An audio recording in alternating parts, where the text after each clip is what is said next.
This is Living Planet. I'm Kathleen Schuster, and today I'm joined by environment reporter Jennifer Collins. Hey, Jen. Hey, Kathleen. Hey, so I hear you've been knee-deep in research for us this week. I have, actually, and I have a question for you. So, yeah, obviously you're American.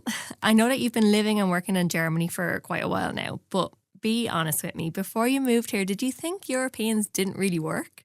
Like that we were all having like long lunches and like wine in the afternoon and that everybody was just gone for the entire month of August? If I'm being really honest, a little bit. But I have to say I've been living here for a long time now, and that's, I mean, we do have a lot of August off, I have to say. The pace of work here is definitely different, though I wouldn't call people lazy. Definitely not that.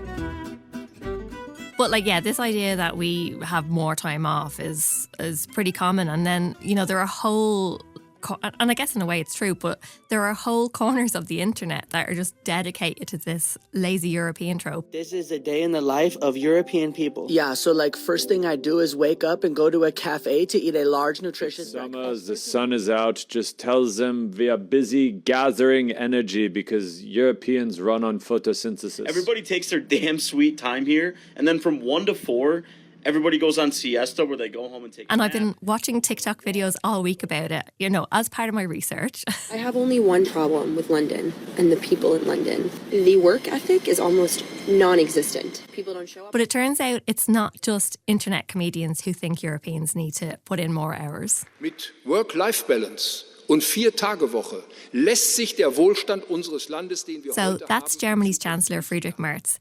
He's been criticising part-time work as a lifestyle choice, and he's been calling on Germans to work more. And he specifically criticises the 4-day workweek movement.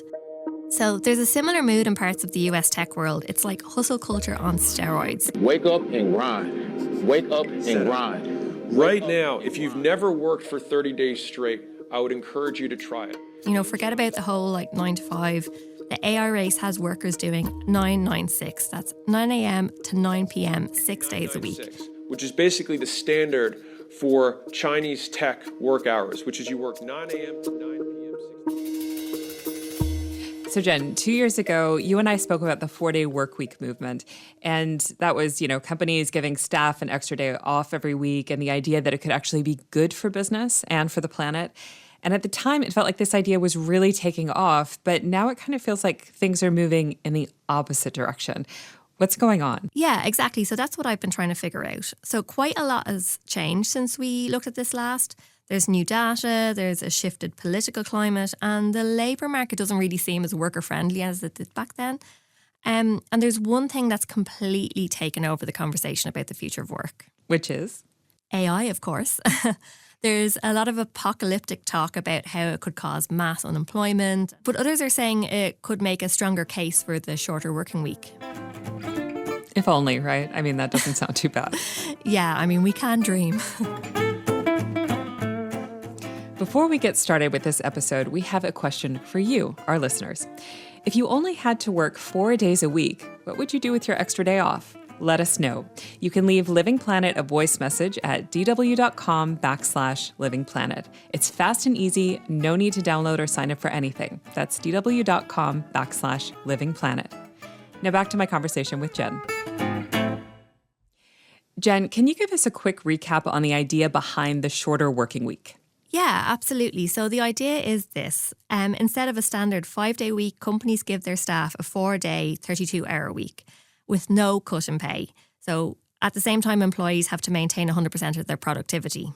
Okay, so I can totally get why employees would jump at that. But what about employers? Yeah, so the argument from 4-day workweek advocates is that most workplaces are carrying a lot of dead time. So things like unnecessary meetings, unfocused hours, like inefficient processes, and work just kind of expands to fill that time. So working 4 days forces companies to trim all of that out. So having an extra day off basically means workers are, well, theoretically anyway, less burnt out. You know, staff turnover decreases, and initial data showed companies were actually doing better. There was also a climate argument, less commuting, less energy use, fewer emissions. And when I covered this topic 2 years ago, the evidence was promising, but it was still pretty fresh. And what about now? Yeah, so trials of reduced working time have been taking place since around 2019 in places like Iceland, the US, New Zealand, Brazil, and Germany. And something like 400 companies in 15 countries and about 13,000 employees have taken part in some kind of 4-day work trial or pilot. So early data suggested it will be a major boon for employee well-being. And according to the latest data coming in, that has pretty much remained consistent.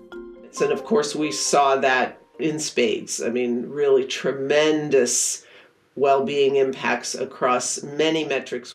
So that's Juliet Shore. She's an economist and sociology professor at Boston College. And she's been studying the links between working hours and carbon emissions since about the 1990s. And she was also lead researcher on the global 4-day workweek trials over the past few years. The metrics she's referring to are things like better sleep, reduced burnout, and a better work-life balance.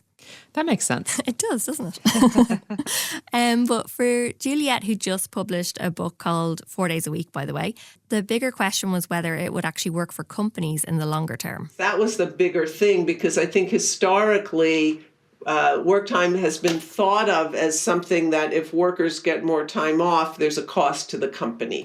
So most companies did find that they had enough slack in a week and worked with employees to reorganize their work. So that was the surprising thing, that the companies have been so positive about their ability to make that change. And I would say the best metric that we have for that is the fraction of the companies who stay on this schedule. And when we went back after we had enough companies who were at least 1 year past when they started, we got over 200 companies at that point. 90% of them were still on the 4-day week. Wow. So, I mean, isn't that telling that 90% stuck with it? Like that seems to really speak for the idea. Yeah, it does. And that's been, okay, it changes from country to country. That's kind of like an overall average. Yeah, and so the other thing is actually that companies managed to improve or maintain their productivity in the trials, and some even increased their revenues. And companies that dropped out tended to have just like, instead of reorganizing their work, they just like lopped a day off, says Juliet. So, Jen, I can imagine that this 4-day work week works well for like office jobs. But what about hands-on jobs like manufacturing, where people need to show up in person for production? Yeah, I think that's a good thing to point out. There is a bit of a positivity bias in these trials. The companies who are taking part, they wanted it to work, like they wanted to do it. And we don't have a large number of like randomized controlled trials, which are the gold standard for research, for scientific research. Most of the businesses taking part were white collar, and the researchers acknowledge that, hospitals and restaurants, for example, face tougher constraints with implementing this. So that said, Juliet mentioned a healthcare provider and a restaurant chain that took part, and she profiled them in her book. They weren't chasing productivity gains. Their workflows were already quite tight, and instead what they wanted to do was ease the pressure on employees in high-stress environments. And Juliet says that paid off for them. These companies all benefit by just giving people a day off. They're no longer losing all that money through burnout and, more importantly, attrition in terms of the costs. But what's interesting is we're also seeing those big impacts on attrition, people quitting and having to go on medical leave and so forth in the companies that are asking for that higher level of productivity. So there's sort of two big buckets of impacts. One is making up the work in a shorter amount of time and then keeping people on the job and healthy. But Kathleen, you mentioned manufacturing, and I was also wondering, how that would work with a shorter week. So I spoke to 3 people from a company in Ohio that customizes RVs. So, camper vans and motorhomes, that kind of thing. And, it's not just paint jobs and fancy finishes. This company, if you're traveling with your dog, will climate control a dog bed that you can monitor from anywhere in the country as long as you have internet connection. Wait, what? Yeah, I mean, they go all in on the customization, but that was Mitchell Dunbar, who does the company's marketing, who you just heard there. And look, I don't mean this to be, that was a very Irish thing to say. No, I love it. You should always say that. It's really good. But look, I don't mean to be an ad for the company, but I did take a look at their website, and I think some of the RVs might actually be nicer than my apartment in Berlin, and definitely bigger. I would believe it. I've had a hard time adjusting to the issue of space in Europe, and in the States, I can imagine that the RVs are actually bigger. Well, back to Advanced RV. They do hands-on workshop builds, detailed design work, and they also like to be available for their customers in emergencies. So, they have a pretty full schedule, I would say. But, they took part in the US trials, and their experience very much chimes with the overall findings. So Mike Neundorfer founded the company 14 years ago, and he decided to give the 4-day workweek a go for basically quality of life for our staff. It's pretty hard to argue that having another 50 days off a year and 3-day weekends and being able to bank some of the 3-day weekend time for longer trips and stuff, it's a no-brainer. The challenge is to get the work done. At first some of the staff were actually a bit skeptical because of the challenge of getting all that work done. Personally, I was quite enthusiastic. And I started reading. I read some technical papers and some books, and then I introduced it to the staff, and there was quite a bit of skepticism. How are we going to do this? How are we going to serve our customers? How are we going to schedule it? So I've been told that 50% of the staff was not in favor of the 4-day week. I had perceived that it was more like 10%, but maybe that's just the optimist in me. Oh, I'm surprised that the staff were the skeptical ones. So how did they manage it? Well, some people work Monday through Thursday and others work Tuesday through Friday. So basically everybody is present on the 3 middle days of the week. Here's Benjamin Alduri, who works in finishing. And so over the course of time, we've just adapted to that reality where those 3 days, everyone at their meetings are only on those 3 days for the most part. So they're also pretty strict about what rises to the level of a meeting. Lots of things can just be an email. And then on Mondays and Fridays, when the shop floor is a lot quieter because, a lot of the staff aren't there, Benjamin says, when you got to do some head work in the shop and no one's there playing any music or making any noise, I tend to put the Mondays aside for doing some catching up on desk work or drawings or whatever, something I have to, something that's not monotonous and requires some careful thought and no distractions. Advanced RV, they also monitor their productivity really closely, which Mike says is pretty much a constant challenge. They're 4 years in and business is good, but they're also pretty realistic about the future. I would say our objective is to keep the 4-day week. And I would also say there's a possibility that we might have to adjust that. And maybe 4.5 days, maybe 5 days.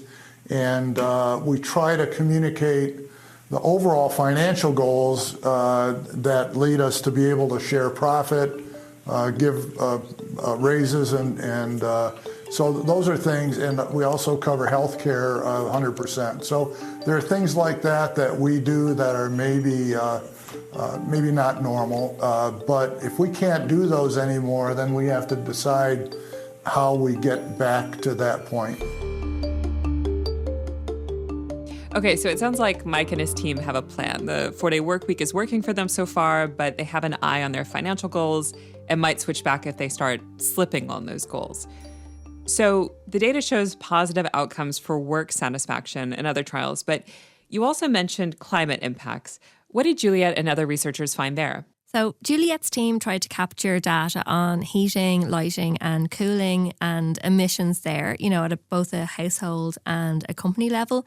But the data just came back way too messy to use, so they refocused on transportation.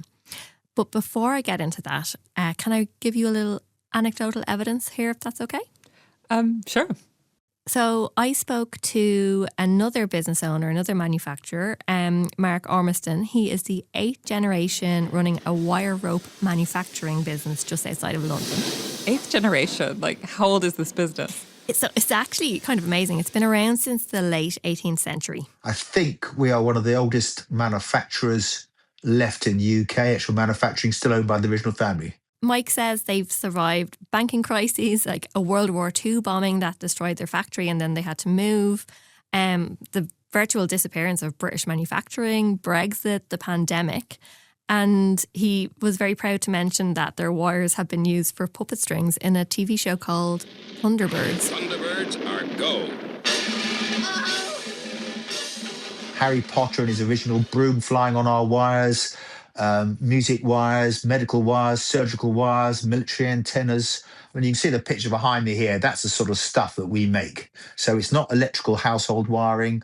Yeah, so their biggest claim to fame is that they actually have a small piece of wire on Mars. It was part of the ill-fated Beagle lander mission in 2003.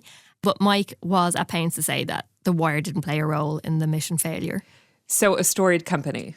Oh, yeah, for sure. I mean, they've been through it. But they've also been on a 4-day work week since COVID. And the transition was pretty simple because they'd already been working half a day on a Friday for a long time. Because back in the day, people used to get actual pay packets with cash in them on a Friday.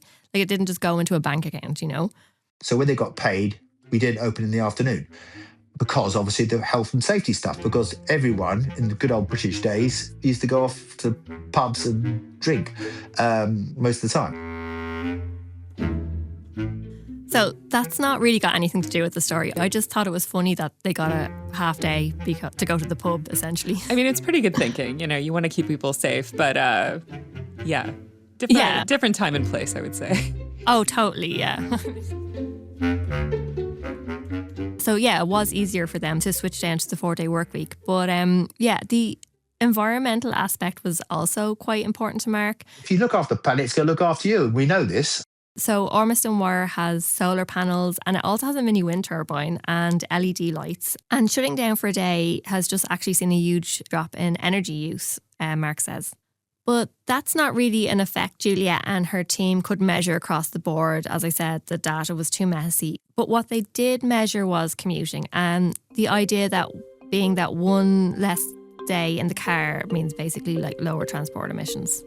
But wait, aren't most office jobs remote or hybrid at this point anyway? Yeah, exactly. And so that's why that benefit then didn't really materialise in the trials, the commuting benefits. So only 6% were fully in person when they were doing the trials during the pandemic. So there wasn't really much commuting to cut. And the researchers are still collecting data as more people return to the office. Okay, so the environmental impacts regarding transportation were less for office jobs, and overall, the impacts are hard to measure. Was there anything else they were looking for in the data? Actually, yeah. So the researchers were really concerned about what they called the travel rebound. So basically people flying off on like long weekends because of their extra day and then creating more emissions. Especially in Europe, people have a 3-day weekend. Are they going to jet off to the Costa del Sol or whatever because you have all those cheap flights and so forth?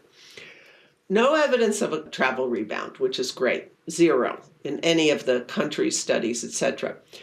But no evidence of more domestic travel either.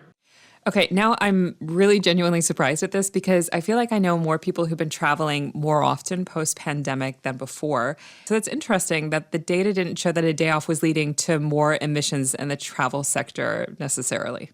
Yeah, I know what you mean because I can imagine like everybody was stuck indoors for that whole time and couldn't travel. But the researchers, when they were isolating the effect of the 4-day work week, they just didn't see that travel rebound. So, but I should also note here that they were just sampling for 6 months and not the full year of the trials. But yeah, in terms of a shorter work week impacting daily habits, Juliet was also curious to see if people were making more sustainable choices, like, you know, maybe cooking at home instead of grabbing processed food or cycling instead of driving. But she says she didn't really see a change in daily life habits, but at the same time, people weren't switching to like more carbon intensive habits either. What about the businesses you interviewed? How did that day off look for them? Yeah, so the guys from Advanced RV said their day off was like really great for running errands. You know, the Friday or the Monday, there aren't as many people out and about, so you can get stuff done. But Ben in particular, he was a real hobby guy. Yeah, absolutely. Summertime Friday is my bicycling day. My wife still works, so bye-bye. I'll be gone all day, or I'll go kayaking, or just... And Mitchell says that the extra day off also allowed for more creativity on the job. Those creative moments don't happen when you're focused on executing a job and balancing a lot of things. Those creative moments happen to you when you're on the highway 3 hours into your road trip, or they happen when you are folding your clothes on a Friday morning because you're off. That's when those moments come to me. But Juliette says there is an association between shorter working hours and lower carbon footprints in some countries. So take the Netherlands as an example. The Dutch have some of the shortest working times in the world, so about 32.1 hours a week. But they also have one of the highest labour productivity rates, and they have managed to grow their economy while cutting emissions. They got there partly through a severe recession in the 1980s when hours were cut just to keep people employed. But crucially, they traded productivity growth for free time rather than higher wages. So what does that mean for the 4-day work week as a climate strategy? So here's what Juliette had to say on that. I think that as a climate mitigating strategy, the shift to a 4-day week with no loss in pay is not going to buy you a lot. Where work time reduction starts to really have more impact is when you're trading off productivity for free time. So in other words, if you're working less but making the same amount of money, that's not necessarily going to help the environment. But if, like the Dutch, you're working less and making less money, that helps the environment? I'm not sure if I've understood that correctly. Yeah, so that's almost right, but it's not quite. So it's actually really tricky, and it took me a while to get my head around it. Like, I was very confused. But basically what Juliette is getting at is that when workers get more productive, they can make more stuff in the same amount of time. And usually that means, more income, more consumption, and in turn, higher emissions. But what she's saying is that you can use that productivity differently. So instead of more income, you give people more free time. So this way we work less, we produce less, and we help the environment. So it's not that you're getting a pay cut, just that your income isn't growing as quickly because the productivity gains are being paid out in leisure time? Yeah, that's pretty much it. Like in the Netherlands example, their wages were growing usually in line with inflation, but it wasn't that they were growing more than that. Because in the past, wages would grow in line with productivity. And just as an aside, for most workers, that hasn't actually been happening since the 70s. There's been a decoupling between those two things. So just pointing that out. Okay, that sounds like a bit of a hard sell, if I'm being honest, especially if we go back to the example you had at the beginning of the episode with Germany's Chancellor Friedrich Merz, who says Germany needs people to work much, much more. Yeah, and the political climate here in Europe and probably elsewhere wouldn't really be in favour of less growth. But where it gets really interesting is when we start considering what role artificial intelligence or AI could play in giving us all more free time. And we're going to explore exactly that right after this message.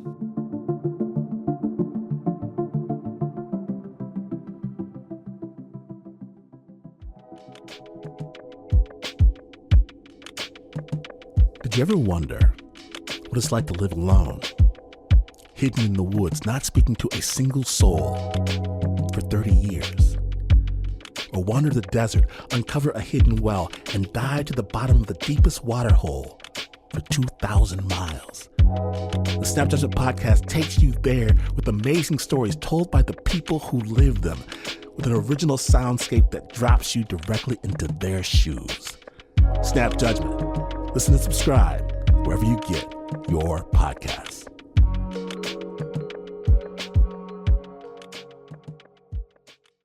Can science help you find love? After 3 days of chatting is actually the sweet spot of coordinating a date. Should you throw out your black plastic utensils? And how old are those apples at the grocery store? If you're buying an apple in June or July, that apple is coming up on its first birthday. I'm Mike and Scott. Every week, The Pulse digs into health and science issues that matter to you and your life. You can find us wherever you get your podcasts. Jen, I remember when you first covered the 4-day work week, we got deep into explaining productivity and shrinking the economy to cut emissions. So if you want to know more about that, you can scroll back through our feed to Jen's previous episode, which was called What's Better, the 4-day versus the 5-day work week. But Jen, coming back to now, let's talk about this image of quote unquote lazy Europeans. So take Germany, for example. Growth is stagnating and the country is working on average less than 34 hours a week, which is below the EU average of 36 hours a week.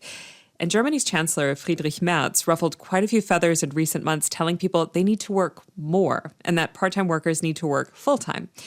What do researchers make of this problem with stagnating growth? Yeah, so I spoke to Philipp Frey from the Karlsruhe Institute for Technology Assessment and Systems Analysis in Germany. I also spoke to him for the last episode.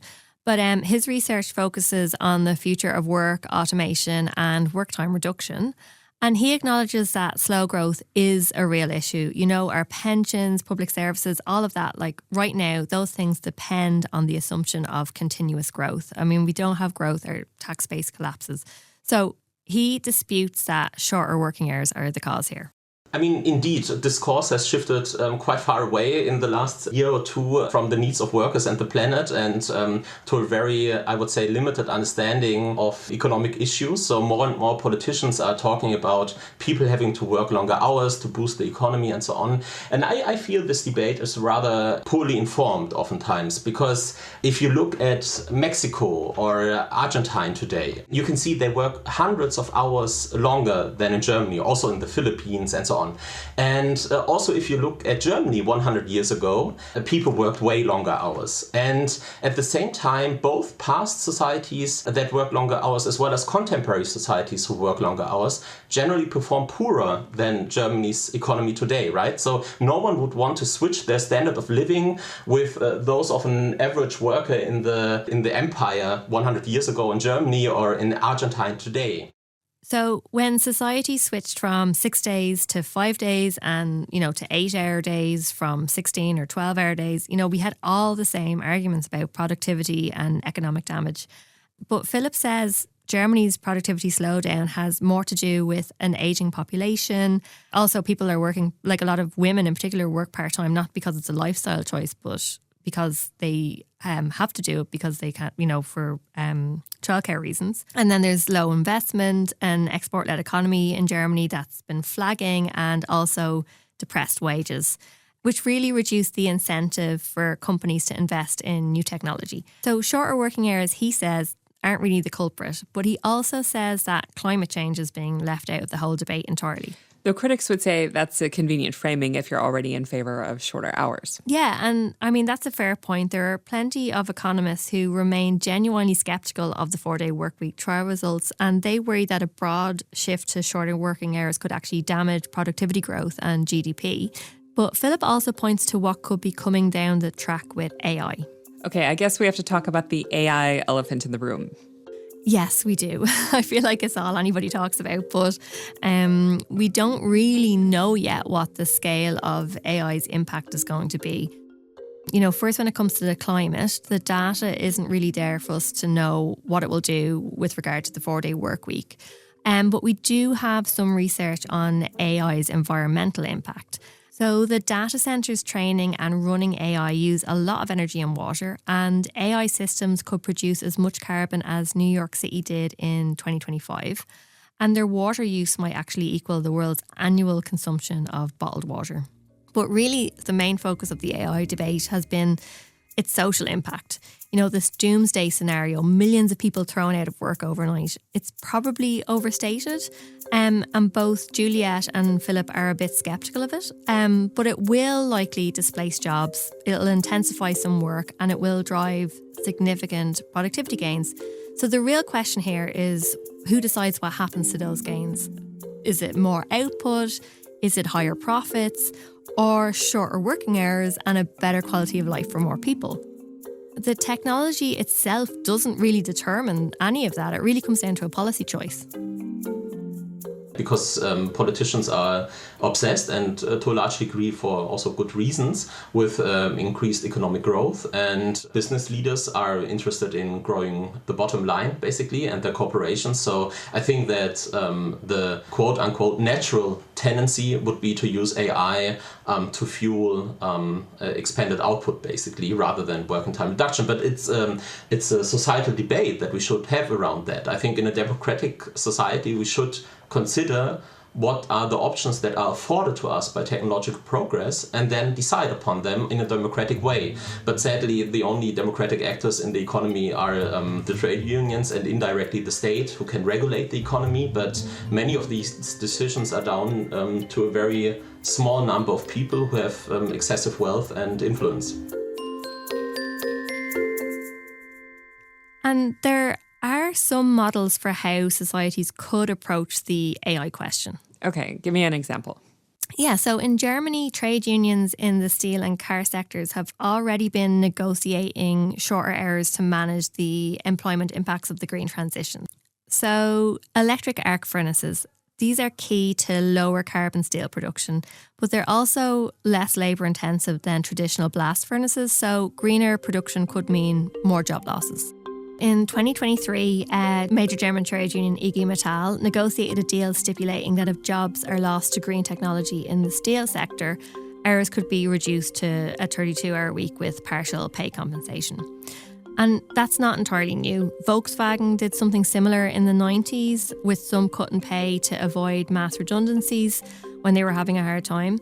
And Philips says a similar approach could be applied to AI-driven disruption, basically.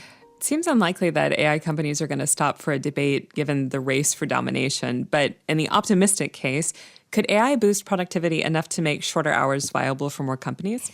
So Mike at Advanced RV in Cleveland, he's thinking along those lines, actually. He says he sees AI potentially as the next source of efficiency gains in his company that could support the 4-day model in the longer term. I personally think we're at an inflection point with respect to productivity connected with AI.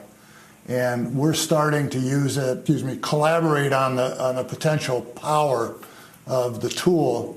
And some organizations, I'm sure, will be able to use it more productively, effectively than others. But I can see us, as we develop the process and the applications, of being able to have that be a significant part of the remaining efficiencies that we're trying to gather. Okay, so as always, it's not just about technology, it's also about politics and the conversations we need to be having in the media, with each other at home, in our places of work, etc. Yeah, and both Juliet and Philip say the 4-day work week in and of itself isn't going to solve the climate crisis. It's just one potential tool alongside many others. We need a frank discussion about economic priorities, as well as a speedy electrification of manufacturing, the heating system, mobility, and so on, and the huge expansion of renewable energies. We need to have a discussion on job guarantees, on shorter working times, and so on. So there's lots and lots of individual policies that need to be involved in the green transition, basically. But I would also say, if somebody came to me and would tell me we will save the world simply by only introducing a 4-day work week, then I would say, you will really make lives for a great deal of people a lot better, but you will not change everything. That is clear.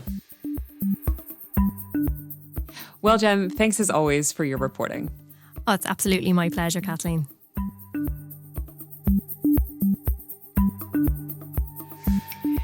This episode of Living Planet was produced by Jennifer Collins and edited by me, Kathleen Schuster.